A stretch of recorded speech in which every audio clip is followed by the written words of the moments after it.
warahmatullahi wabarakatuh.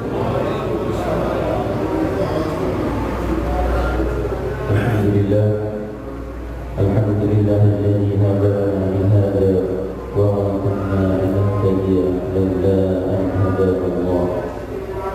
Wa asyhadu an la ilaha illallah wahdahu la syarika lah. Wa asyhadu anna sayyidana wa nabiyyana Muhammadan abduhu wa rasuluhu la nabiyya ba'dahu. Allahumma shalli wa sallim wa barik ala 'abdika wa rasulika Sayyidina Maulana Muhammad wa ala alihi wa sahbihi wa man wala. Amma ba'd. Faqad qala Allah ta'ala fil Qur'anil Karim wa huwa asdaqul qa'ilin. A'udzu billahi minasy syaithanir rajim. Bismillahirrahmanirrahim. Qul ya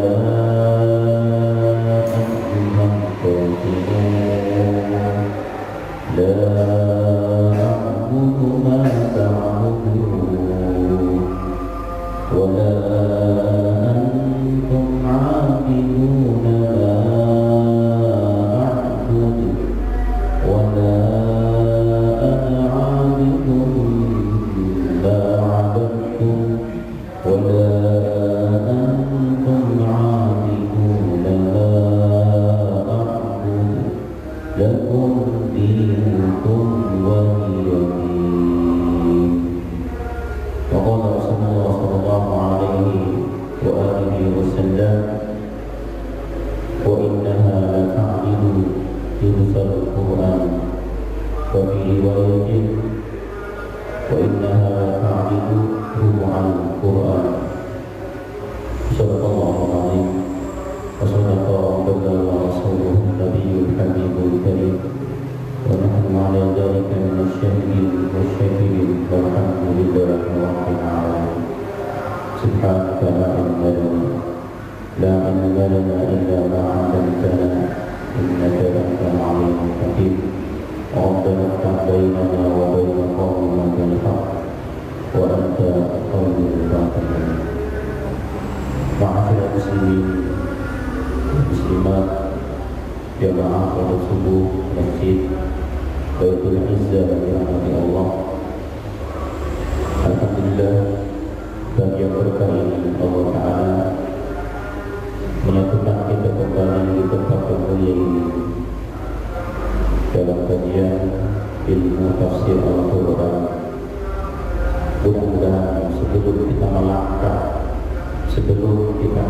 ke tempat ini, Allah Ta'ala hapus dosa-dosa kita, angkat derajat kita, dikabul segala hajat, dimudahkan segala urusan, dijauhkan dari balai dunia dan akhirat. Amin ya rabbal alamin. Salam mari kita lakukan kepada uswah dan qudwah kita. Beliaulah Nabi Agung Muhammad sallallahu alaihi wasallam. Kita berdoa kepada semua keluarganya, sahabatnya dan para pengikutnya. Semoga semua senantiasa bisa mengikuti jejak salafus saleh. Amin ya rabbal alamin. Ya Allah, pada pagi hari ini kita akan mencoba membuka tafsir surat Al-Kafirun. Alhamdulillah, kita sudah datang dari surah An-Nas, Al-Falaq, Al-Ikhlas, Al-Lahab, An-Nasr. Sekarang tafsir surah Al-Kafirun. Sebelumnya, mari kita sama-sama membaca surah ini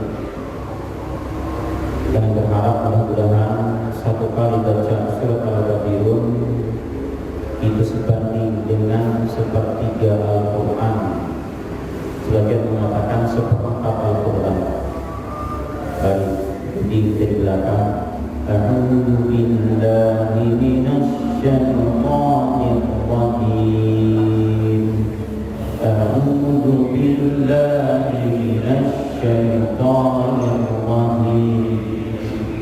Bismillahirrahmanirrahim.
Yang paling masyhur surat ini disebut dengan surat Al-Kafirun. Al-Kafirun karena kata Al-Kafirun terletak pada ayat pertama dari surat ini. Qul ya ayyuhal kafirun. Dan ini kebiasaan atau kebanyakan penyebutan nama Al-Quran surat-suratnya biasanya itu terletak di awal ayat. Surat An-Nas, Qul a'udzu bi rabbin nas. Al-Falaq, Qul a'udzu bi rabbil falaq. Al-Falaq. Ahad atau ada kelas Qul huwallahu ahad. Al-Lahab sama, Tabbat yada abi lahabin wa tabb. An-Nasr juga sama, idza jaa nasrullahi wal fath. Termasuk ini Al-Kafirun. Qul ya ayyuhal kafirun. Hampir semua surat dinamakan dengan awal ayat, terkecuali ada sebagian nama-nama surat Al-Quran yang letak ayatnya bukan di awal tapi di tengah-tengah, seperti Al-Baqarah, Alif Lam Mim, Dzalikal kitabu la raiba fihi hudan lil muttaqin. Jadi disebut surat apa? Muttaqin. Atau surat Al-Kitab tapi Al-Baqarah, dan Al-Baqarah terletak di tengah-tengah surat ini. Atau Al-Maidah. Al-Maidah bukan di awal, bukan di tengah, tapi di akhir Al-Maidah. Inilah disebut dengan penamaan surat Al-Kafirun. Yang kedua, ada yang menyebutkan atau menamai surat ini dengan surat Al-Muqashqishah. Al-Muqashqishah, mungkin ini asing bagi kita. Arti Al-Muqashqishah Al-Mubriyah, yaitu surat yang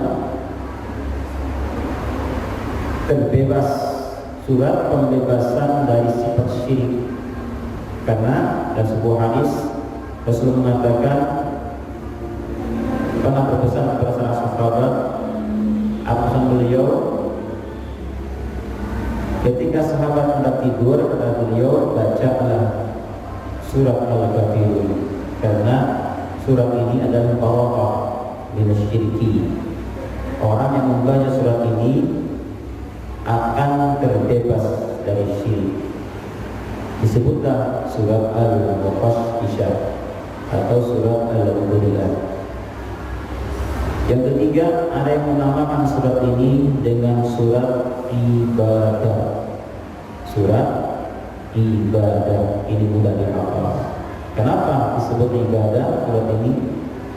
Karena dari ayat kedua, 3, 4, 5 itu isinya ibadah. La a'budu ma ta'budun, ibadah. Yang kedua, wala antum 'abiduna ma a'bud. Yang ketiga juga sama, wala ana 'abidun ma 'abadtum.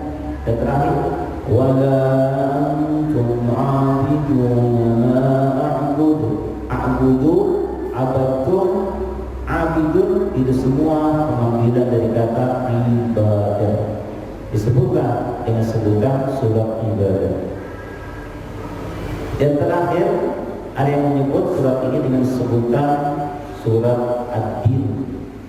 Surat ad-din artinya agama, dan ini terletak di akhir surat. Lakum dinukum waliyad din.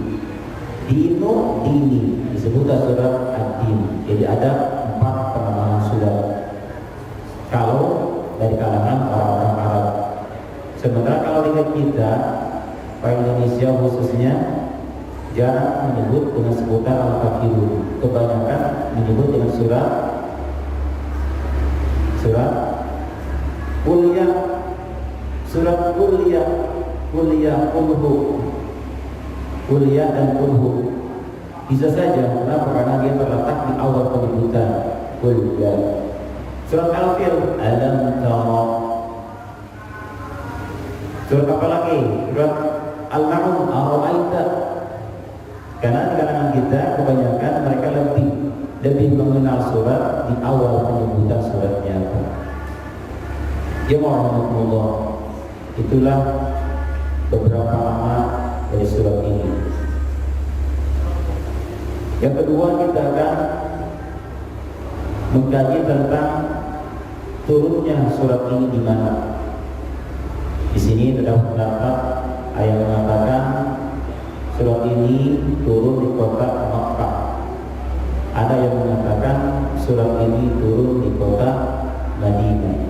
Pendapat yang paling banyak jumhur ulama mengatakan surat ini turun di kota Makkah Al-Mukarramah.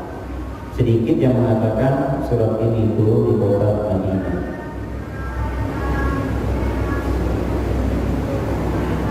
Ini yang kedua. Yang ketiga, keutamaan surat ini. Keutamaan surat ini. Dalam sebuah riwayat di depan saya ada kitab Ibnu Katsir dan Al-Qurtubi dan Al-Wasit. Kalau Ibnu Katsir berada di tangan saya ini, Ibnu Katsir.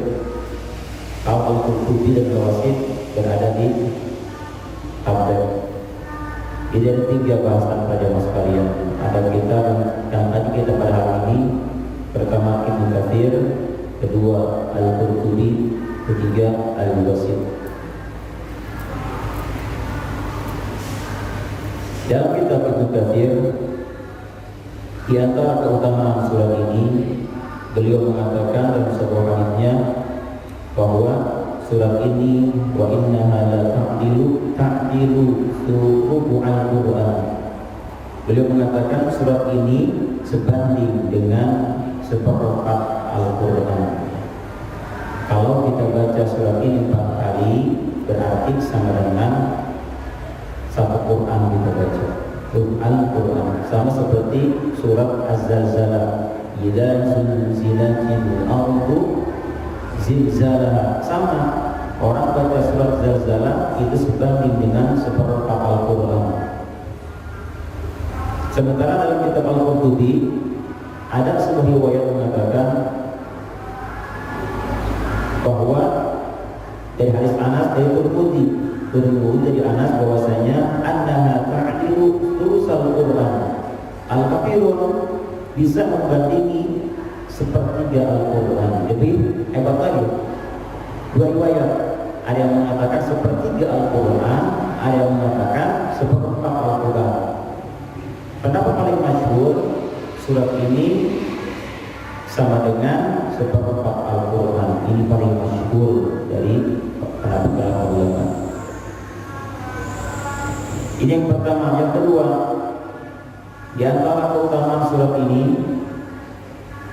surat ini adalah surat paling sering dibaca oleh Rasulullah SAW ketika beliau menjalankan sholat. Yang pertama, tawaf, sunnah tawaf. Beliau sering membaca surah Qul-Ya dan Qul-Hu. Qul-Ya rakaat pertama, Qul-Hu rakaat kedua. Dan hadis Muslim disebutkan. Kemudian yang kedua, beliau sering membaca Qul-Ya Qul-Hu ketika hendak melaksanakan atau dalam sholat sunnah fajar sebelum subuh. Beliau selalu membaca surat Qul-Ya dan Qul-Hu. Yang ketiga,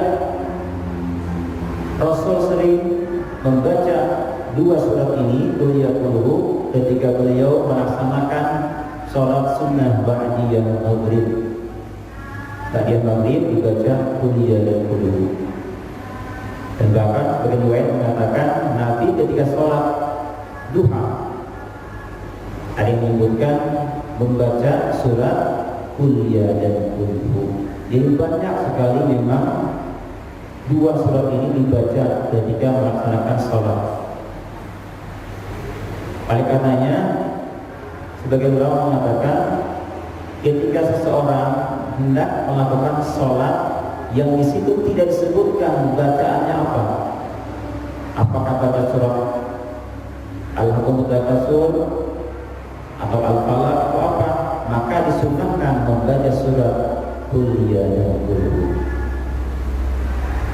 Misalnya ada orang musafar, Pak, ayo mengatakan disunnahkan kalau kita musafar sholat sunnah 2 rakaat. Apa suratnya? Tidak tahu, baca kuliah dan kuliah. Kemudian ada yang mengatakan ketika seseorang menginjak tempat yang belum pernah dilakukan sholat di tempat itu, maka kita ketika awal menginjak sholat tempat tersebut sunnah melakukan sholat 2 rakaat. Sholat apa? Suratnya apa? Bagaimana? Suratnya ialah kuliah dan masih banyak yang lainnya. Artinya apa? Artinya 2 surat ini kuliah ini satu pasangan, satu paket. Jadi kalau orang baca rakaat pertama kuliah, maka rakaat kedua adalah kuliah. Dan ini paling sering dipakai ketika orang melakukan sholat maghrib, sering dipakai dibaca kuliah dan kuliah. Jamaah Allah, ini yang kedua. Dan kemudian yang ketiga ada sebuah riwayat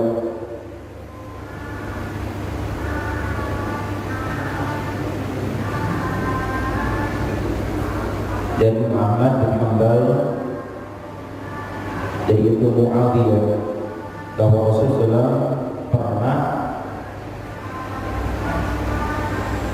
berkata kepada beliau, "Iqra qul ya ayyuhal kafirun." Kata Nabi, bacalah surah qul ya ayyuhal kafirun, summa nam ala khatimah, kemudian tidur setelahnya. Artinya apa? Artinya baca surat qul ya sebelum tidur. Maka kata Nabi, fa innaha bara'atun minasyirki, karena ketika seorang membaca surat Al-Kafirun menjelang tidurnya, dia akan melepas dari kesyirikan. Jadi orang kalau baca Al-Kafirun menjelang tidur akan terbebas dari kemusyrikan. Kita tidak tahu, Pak, dari mulai kita bangun pagi sampai kita tidur, apakah kita pernah berucap atau berbuat sesuatu yang alhamdulillah bisa mengeluarkan kita dari keislaman, bisa mengakibatkan kita syirik kepada Allah Ta'ala. Oleh karenanya disunnahkan sebelum tidur baca surat Al-Kafirun. Ini yang kedua. Yang ketiga, ada sebuah riwayat di sini disebutkan dari Jubair bin Mut'im. Ini kaitannya apa? Kaitannya dengan seseorang keutamanya yang ingin ketika dia safar terlihat paling keren penampilannya, paling rapi penampilannya, dan utuh bekal-bekalnya selama perjalanan. Ada sebuah riwayat dari Jubair bin Mut'im bahwa Nabi pernah berkata kepada Jubair, kata Nabi, "Atuhibbu ya Jubair idza kharajta safaran an takuna min amsali ashabika hayatan wa aktharihim zadan." Hai Jubair, maukah kamu aku berikan satu amalan, yaitu apabila dibaca amalan ini, maka ketika engkau safar, keadaanmu, penampilanmu akan tetap rapi, tetap keren. Dan yang kedua, bekalmu juga tidak akan pernah habis, masih utuh. Sebagaimana kita tahu kalau safar dengan rombongan, pasti yang pertama kita akan merasakan penampilan kita kusam, acak-acakan. Ini sudah jadi kebiasaan kita seperti itu. Dan yang kedua, dan pasti bekal kita pun akan habis karena beli ini, beli itu. Tetapi Rasulullah mengatakan kepada Jubair, jika engkau hendak penampilan ketika safar, bekal masih ada, maka kata Nabi, faqra hadhihi suwar al-khamsa, baca 5 surat min awwali qul ya ayyuhal kafirun, yang diawali dari surat qul ya ayyuhal kafirun. Kapan dibacanya? Idza kharajta safar, ketika engkau hendak safar. Jadi baca qul ya, kemudian 5 surat setelahnya.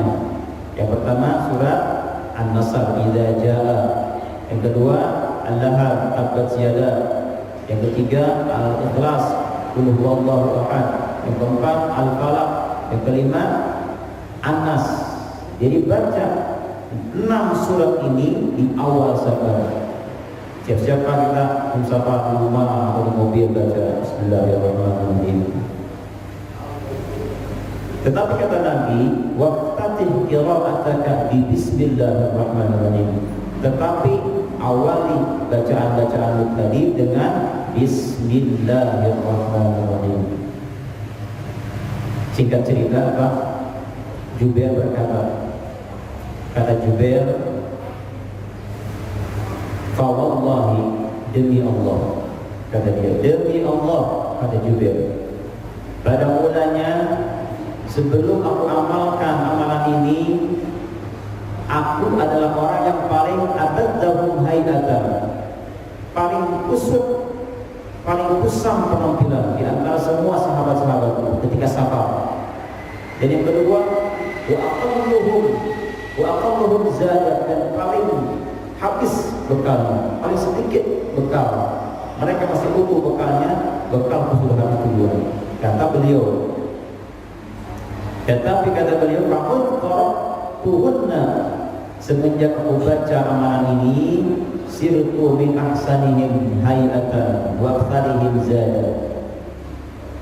Subhanallah, aku termasuk orang yang paling bagus, keren penampilannya, dan yang paling banyak atau utuh bekalnya di antara mereka. Diamalkan sebelum kita safar, baca 6 surat dari mulai Al-Kafirun sampai An-Nas. Ya. Selain daripada kita membaca doa safar, surat sunnah safar, baca. Tapi safarnya safar yang ba'id, safar yang jauh.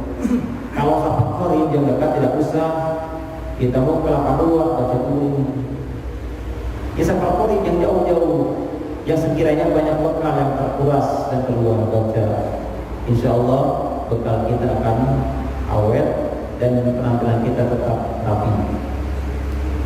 Ya Allah, inilah di antara keutamaan surat ini. Baca sebelum tidur, baca sebelum kita safar, dan baca di sholat-sholat sunnah, qabliyah dan ba'diyah.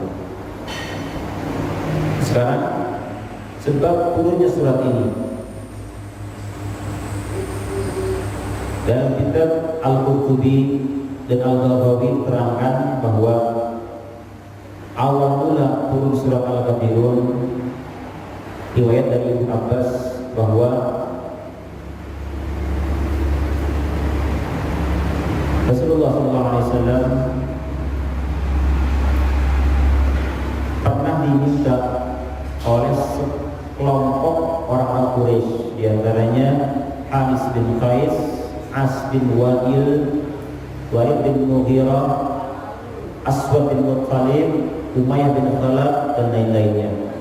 Mereka berkata, ya Muhammad, fattabi' dinana wa nattabi' dinak, ta'kulu alihatana sanatan wa na'kulu ilahaka sanatan. Kata mereka, hai Muhammad,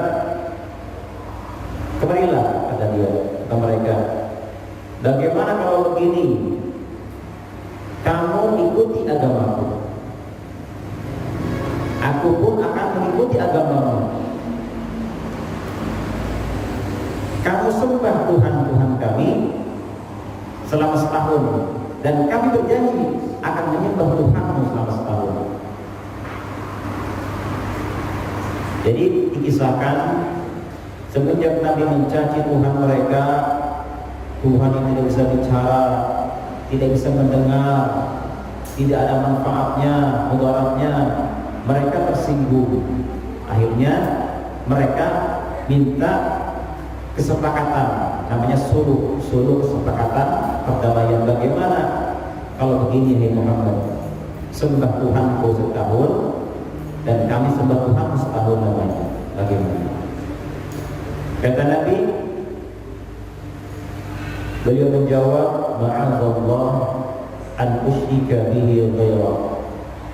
Aku berlindung kepada Allah dari menyekutukannya, katanya.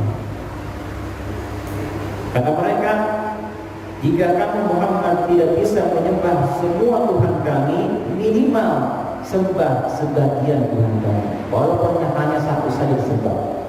Bagaimana? Kata mereka, satu saja kau sembah Muhammad, kami janji akan menyembah Tuhan. Maka Nabi berkata, hatta anzura ma ya'ti min 'indi rabbi. Aku akan menunggu wahyu turun dari Allah Ta'ala. Beberapa lama kemudian datanglah wahyu dari Jibril yang menghantarkan surat ini.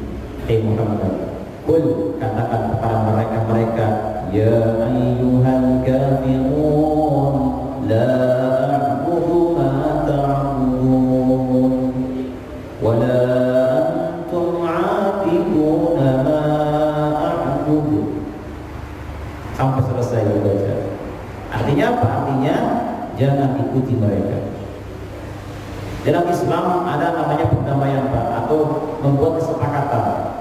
Itu dibolehkan dalam Islam, membuat kesepakatan. Kalau dua firqah, dua kelompok, dua orang berantem, selalu berantem berselisih, maka adakan suluh, perdamaian, kesepakatan.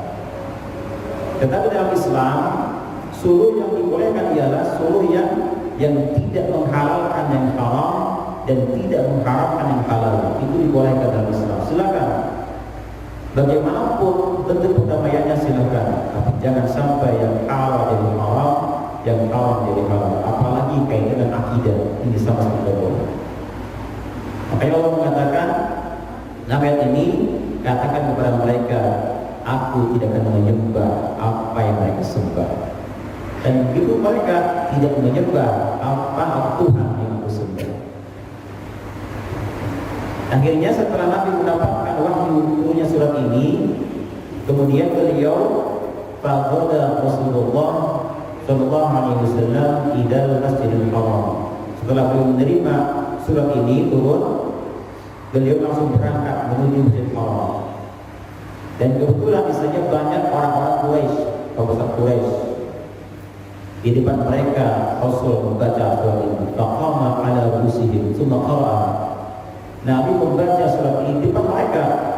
Bismillahirrahmanirrahim. Qul ya ayyuhal kafirun la a'budu ma ta'budun. Sampai selesai. Begitu mereka mendengar Nabi membaca surat ini, fa'isu minhu, akhirnya mereka merasa putus harapan. Sudah tidak bisa Muhammad ditawakal lagi tentang agama. Mereka marah. Akhirnya wa'adawhu wa ashabah. Mereka menyakiti Nabi dan juga para sahabat-sahabatnya. Gara-gara apa? Gara-gara Nabi membaca surat ini kepada mereka. Inilah sebab turunnya surat Al-Kafirun. Sekarang kan kita maknai surat ini. Kita maknai surat ini dari awal sampai akhir. Siapa di antara jemaah yang berkenan menerjemahkan, falyatafadhal. Silakan diterjemahkan. Siapa?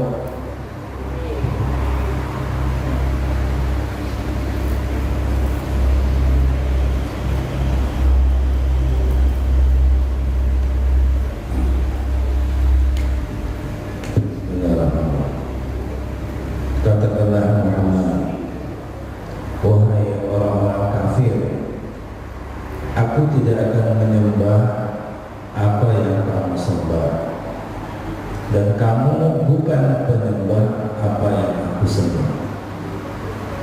dan aku tidak pernah menjadi penyembah apa yang kamu sembah, dan kamu tidak pernah pula menjadi penyembah apa yang aku sembah.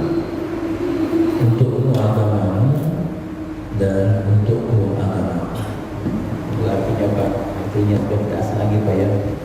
Di sini buat awal surat ini Allah mengatakan kul, katakan dengan menggunakan fi'il amar, kul, katakan Muhammad kepada mereka yang minta kesepakatan apa? Ya ayyuhal kafirun, hai orang-orang kafir. Kafirun asal mulanya adalah kafir ditambahi umur jadi kafirun, asalnya kafir. Dan kafir asal mulanya diambil dari kata kufur, kafaro yakfuru kufran, kufur. Dan kufur asal mulanya katanya adalah bukan kufur tapi kafrun, kaf di fathah dalam tafsir Al-Qurtubi dan Al-Wasit. Kufur asalnya kafrun, di patah kafnya kafrun, dan maknanya adalah asal mulanya satu syai, penutup. Setiap yang menutupi itu adalah kafir. Nah, orang dulu menamai malam dan awan disebut dengan sebutan wah sudah kafir nih malam.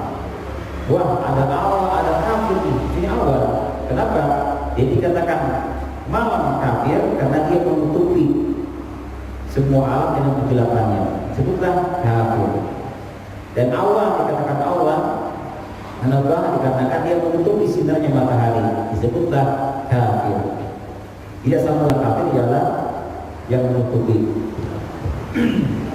Sama halnya dalam Al-Quran, para petani disebut dengan kufar, orang-orang kafir.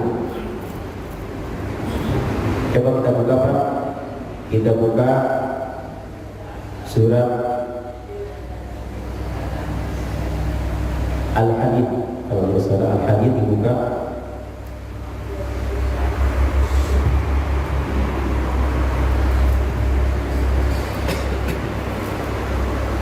i'lamu annama al-hayatud dunya la'ibun wa lahwun wa zinatun wa tafakhurun bainakum wa takathurun fil amwali wal awlad kamathali ghaythin a'jaba al-kuffar,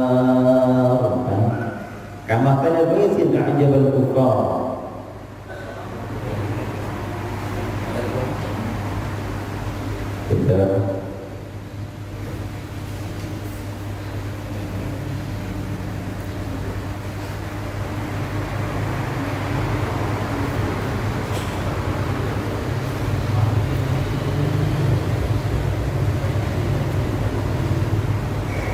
Al-Hadid ayat ke-20. Perhatikan Al-Hadid ayat ke-20. Artinya, silakan.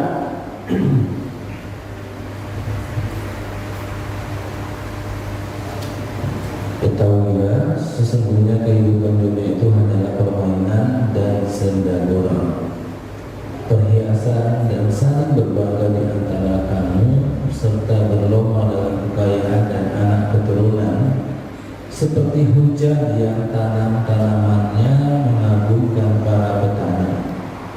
Kemudian tanaman itu menjadi kering dan kemudian warnanya kuning, kemudian menjadi hancur.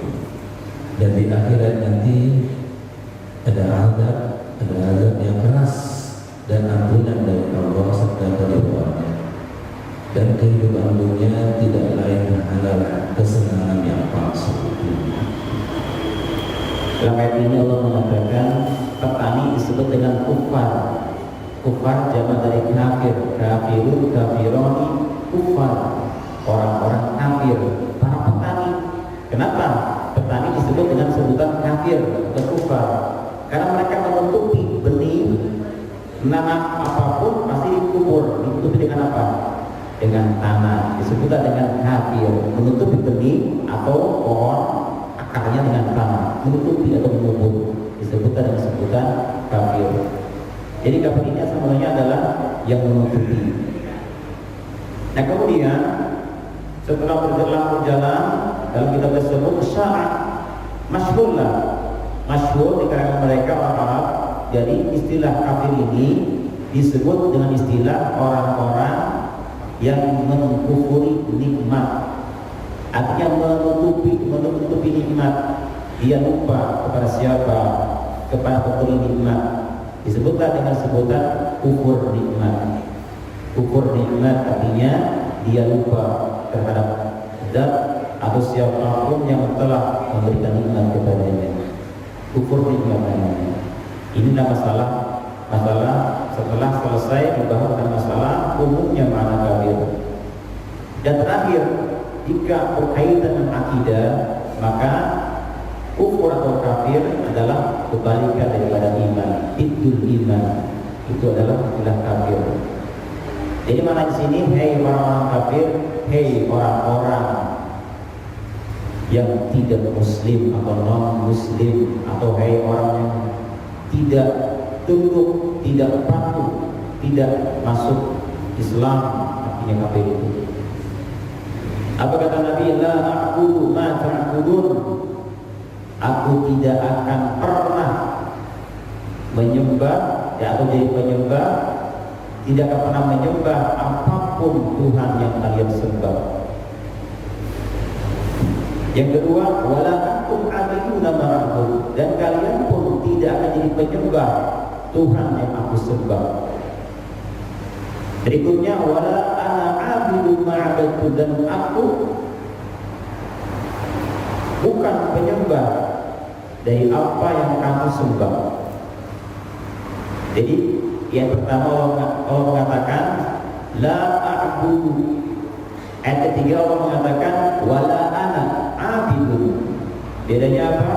Kata ana abidun dan a'budu sama artinya. Wala ana abidun, wala ana, dan aku tidak. Abidun penyembah. Yang tadi wala a'budu, dan aku tidak pernah menyembah. Beda Pak. Jadi kalau ana abidun dibentuk dari jumlah ismiyah. Ana adalah dhamir mutakallim, abidun khobarnya. Jadi ini jumlah ismiyah, isim mubtada khabar. Sementara wala a'budu itu jumlah fi'liyah, a'budu.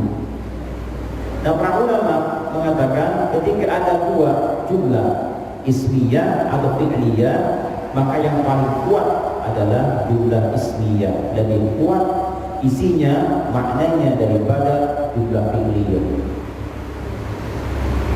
Jadi wala ana abidun dengan wala ana abidun dan wala la a'budu.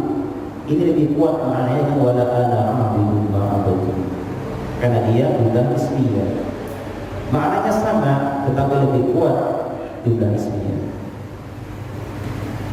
Dalam ayat ini kenapa Allah mengulang-ulang ana abidun antum wala antum abidun ma ulang-ulang berkali-kali? Kenapa hikmahnya? Di dalam kitab Al-Qutubi, di antara hikmahnya diulang-ulang ada beberapa alasan. Yang pertama, ada pendapat mengatakan bahwa mereka orang-orang kafir mengulang-ulang permintaan agar Nabi menyembah Tuhan mereka selama setahun, dan mereka menyembah Tuhan Nabi selama setahun. Ini diulang oleh mereka. Ketemu Nabi Muhammad begini. Akhirnya Allah pun balas dengan ucapan yang berulang-ulang. Ini di antara hikmahnya. Yang kedua, yang mengatakan bahwa alasan ulang-ulang hikmahnya adalah untuk ihtimam, takkid, penegasan dan perlu perhatian besar bahwasanya ada apa di balik ini. Kenapa ulang-ulang? Agar hati kita, pikiran kita tertuju kepada ayat yang dimaksud, makna yang dimaksud. Artinya apa? Jangan kita pernah menyembah Tuhan mereka. Itu intinya. Makanya ulang-ulang berkali-kali. Dan terakhir ada yang mengatakan, jadi maknanya begini. Dari ayat yang kedua, wala la a'budu ma ta'budun. Aku tidak pernah tidak pernah menyembah apa yang kamu sembah. Ayat yang ketiga yang keempat mengatakan wala ana abid, dan aku bukan penyembah apa yang kalian sembah. Jadi ada makna tidak pernah dan bukan penyembah. Itu Katsir mengatakan makna aku tidak pernah menyembah apa yang kamu sembah itu mana mati, mana yang sudah berlalu. Sementara makna wala ana abid, dan aku bukan penyembah apa yang kamu sembah, artinya ini zaman yang akan datang. Kenapa begitu? Karena ternyata mereka diriwayatkan itu menyembah Tuhannya terganti-ganti. Diriwayatkan bahwa mereka apabila sudah bosan dengan satu Tuhan dan bosan khidmat ibadah kepadanya, diganti Tuhannya dengan Tuhan yang lain. Dan apabila mereka melihat sesuatu yang menakjubkan, misalnya pohon atau batu ini bagus, takjub, pohon ini bagus, Tuhan mereka yang biasa disembah dilempar, diganti dengan Tuhan yang baru, diangkat batunya, dibawa ke rumahnya, dijadikan Tuhan oleh mereka.